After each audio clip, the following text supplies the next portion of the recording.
El español o castellano es una lengua romance, derivada del latín, que pertenece a la subfamilia itálica dentro del conjunto indoeuropeo. La historia del idioma español se puede dividir en tres grandes bloques: prerrománico, que son los sucesos dados antes de la invasión romana; románico, a los sucesos en España del Imperio Romano; y posrománico, a todo lo sucedido después de la invasión romana. Los aportes prerromanos son los correspondientes a la lengua española, anteriores al siglo III a.C. Los pueblos primitivos que vivían en la península ibérica, o sea, iberos, celtas y vascos, aportaron la desaparición de F inicial en muchas palabras, también algunos sufijos y algunas palabras. A partir del siglo III se produce la romanización de la península, proceso que se alargará hasta finales del siglo I. Ese proceso afectará al ámbito lingüístico. Las lenguas prerromanas van teniendo un uso más limitado. Así, en el uso público son sustituidas por el latín, que es la lengua administrativa del Imperio Romano. Los factores que influyeron en el desarrollo del latino era su situación geográfica. La distancia con Roma hacía que las innovaciones lingüísticas llegaran con retraso. La mayor parte de los romanos que colonizaron la península procedían del sur de Italia, zona en la que se hablaba una variedad de latín denominada latín vulgar. La diversificación del latín empieza a ser notoria tras la caída del Imperio Romano de Occidente en el siglo V. El latín vulgar evoluciona progresivamente en toda la Europa latina, diversificándose.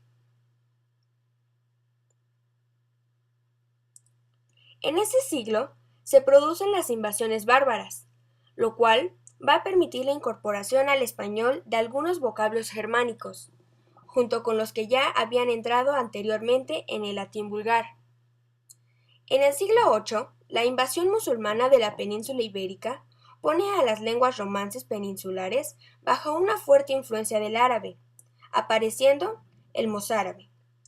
A la España musulmana se le conocía como al-Ándalus. Muchas palabras castellanas actuales provienen del árabe, como álgebra, almohada, almirante, aceite o ajedrez, y otras más. En el siglo XIV, España empezaba a consolidarse como nación independiente, y en 1492 se emprende la conquista de América, por lo que el español se fue desplazando a las lenguas del lugar y adoptó varias palabras indígenas. El español tiene una variedad de lenguas mezcladas entre sí, como el latín, el griego, el árabe, el hebreo, el celta, el ibero, el vasco, el alemán, el francés, el náhuatl, el italiano, el inglés, el germánico y el alemán. Algunas palabras de otros orígenes que hemos adoptado son: del celta, cabaña o cerveza; del germánico, guerra, jabón, espada; del hebreo, sábado, judío; del vasco, boina, pizarra, izquierdo; del náhuatl, Chile, pozole, México; del inglés, basquetbol, jersey; del francés, perfume, brasier, billar; del italiano, brújula, centinela, pestaña; del alemán, bigote, goma o lindo. Con el tiempo el español ha ido teniendo cambios fonológicos y gramaticales dentro de la sociedad, como de fuiste a fuistes, agregándole una S final.